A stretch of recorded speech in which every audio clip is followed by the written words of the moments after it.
에돔에서 오는 이 누구며 붉은 옷을 입고 보스라에서 오는 이 누구냐. 그의 화려한 의복 큰 능력으로 걷는 이가 누구냐. 그는 나이니 공의를 말하는 이요 구원하는 능력을 가진 이니라. 어찌하여 내 의복이 붉으며 내 옷이 포도즙 틀을 밟는 자 같으냐. 만민 가운데 나와 함께 한 자가 없이 내가 홀로 포도즙 틀을 밟았는데 내가 노함으로 말미암아 무리를 밟았고 분함으로 말미암아 짓밟았으므로 그들의 선혈이 내 옷에 튀어 내 의복을 다 더럽혔음이니 이는 내 원수 갚는 날이 내 마음에 있고 내가 구속할 해가 왔으나 내가 본즉 도와주는 자가 없고 붙들어주는 자도 없으므로 이상하게 여겨 내 팔이 나를 구원하며 내 분이 나를 붙들었음이라. 내가 노함으로 말미암아 만민을 밟았으며 내가 분함으로 말미암아 그를 취하게 하고 그들의 선혈이 땅에 쏟아지게 하였느니라. 내가 여호와께서 우리에게 베푸신 모든 자비와 그의 찬송을 말하며 그의 사랑을 따라 그의 많은 자비를 따라 이스라엘 집에 베푸신 큰 은총을 말하리라. 그가 말씀하시되 그들은 실로 나의 백성이요 거짓을 행하지 아니하는 자녀라 하시고 그들의 구원자가 되사 그들의 모든 환난에 동참하사 자기 앞에 사자로 하여금 그들을 구원하시며 그의 사랑과 그의 자비로 그들을 구원하시고 옛적 모든 날에 그들을 드시며 안으셨으나 그들이 반역하여 주의 성령을 근심하게 하였으므로 그가 돌이켜 그들의 대적이 되사 친히 그들을 치셨더니 백성이 옛적 모세의 때를 기억하여 이르되 백성과 양떼의 목자를 바다에서 올라오게 하신 이가 이제 어디 계시냐. 그들 가운데 성령을 두신 이가 이제 어디 계시냐. 그의 영광의 팔이 모세의 오른손을 이끄시며 그의 이름을 영원하게 하려 하사 그들 앞에서 물을 갈라지게 하시고 그들을 기품으로 인도하시되 광야에 있는 말같이 넘어지지 않게 하시니가 이제 어디 계시냐. 여호와의 영이 그들을 골짜기로 내려가는 가축같이 편히 쉬게 하셨도다. 주께서 이와 같이 주의 백성을 인도하사 이름을 영화롭게 하셨나이다 하였나이다. 아멘. 오늘 본문은 두려운 형상으로 무장하신 하나님께서 에돔뿐만 아니라 이스라엘의 원수들을 진멸하신 후 개선장군의 모습으로 돌아오시는 장면이 묘사되어 있습니다. 1절 보시면요. 에돔에서 오는 이 누구며 붉은 옷을 입고 보스라에서 오는 이 누구냐. 그의 화려한 의복 큰 능력으로 걷는 이가 누구냐. 그는 나이니 공의를 말하는 이요 구원하는 능력을 가진 이니라. 선지자가 묻습니다. 에돔과 보스라에서 오는 이가 누구입니까? 선지자의 질문에 주님께서 내가 본 그가 바로 나라고 대답하십니다. 그리고 이어서 하나님께서는 스스로를 공의롭고 구원의 능력을 가진 신이라고 밝히고 있습니다. 에돔은 이삭의 장자 에서가 세일산에 정착한 이후 그 주변을 차지하고 거주해온 에서의 후예들을 중심으로 형성된 민족입니다. 보스라는 에돔의 주요 성읍입니다. 에돔은 하나님께서 택하신 이스라엘을 무던히 괴롭혔습니다. 에돔도 이스라엘처럼 하나님의 언약 백성이 될 수 있는 이유가 충분했습니다. 그러나 에돔은 하나님의 언약에는 관심이 없었을 뿐만 아니라 하나님께서 택하신 이스라엘을 끊임없이 괴롭혔습니다.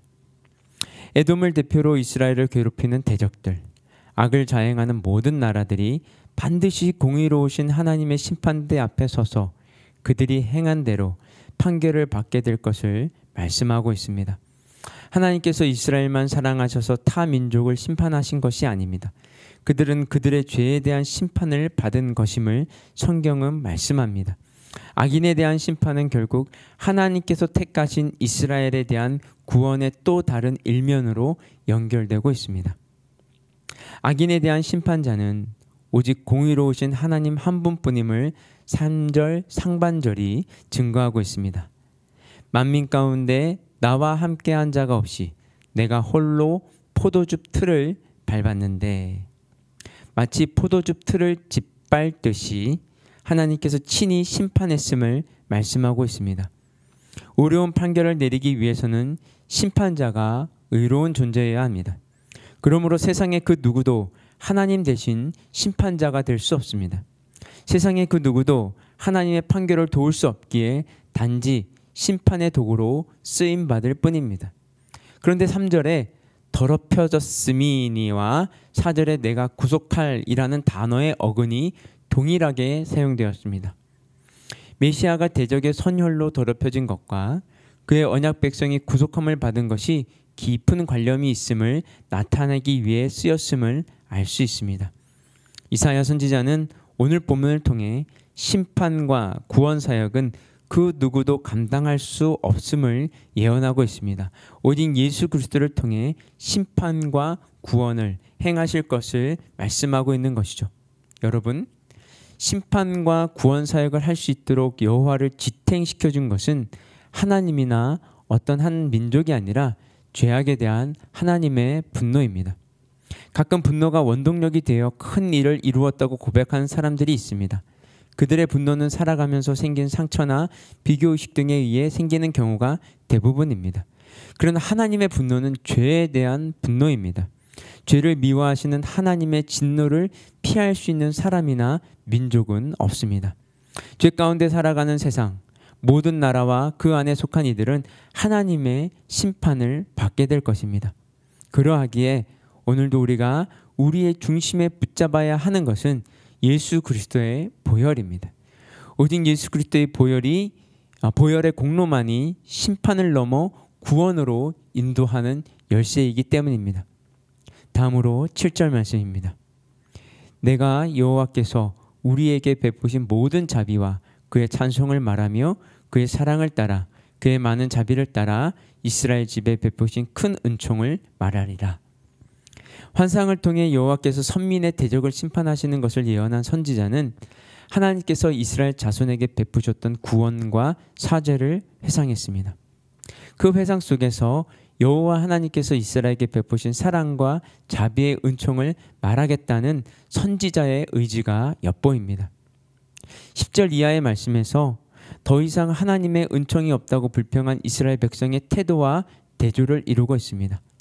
자비로 번역된 헤세드는 환경과 형편의 변화에 구애받지 않은 자기 언약 백성을 향하신 하나님의 변함없는 사랑, 신실하고 한결같은 사랑을 강조하는 단어입니다.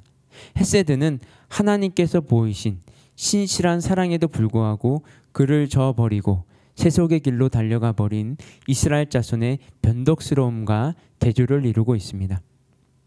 계속해서 이사야 선지자는 여호와 하나님이 마땅히 받으셔야 할 것은 찬송이라고 고백합니다.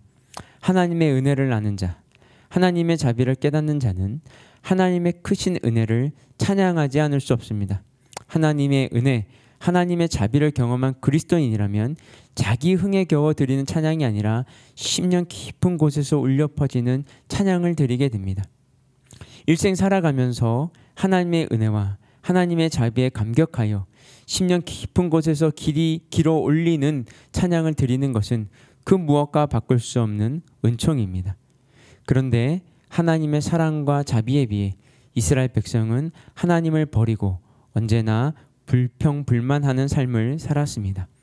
그럼에도 불구하고 하나님께서는 언제나 자기 백성이 당한 모든 환난을 마치 하나님 자신에게 가해진 해로 간주하셨습니다. 그리고 당신의 백성이 고통받는 것을 마치 하나님 자신이 고통을 당하신 것처럼 여기셨습니다.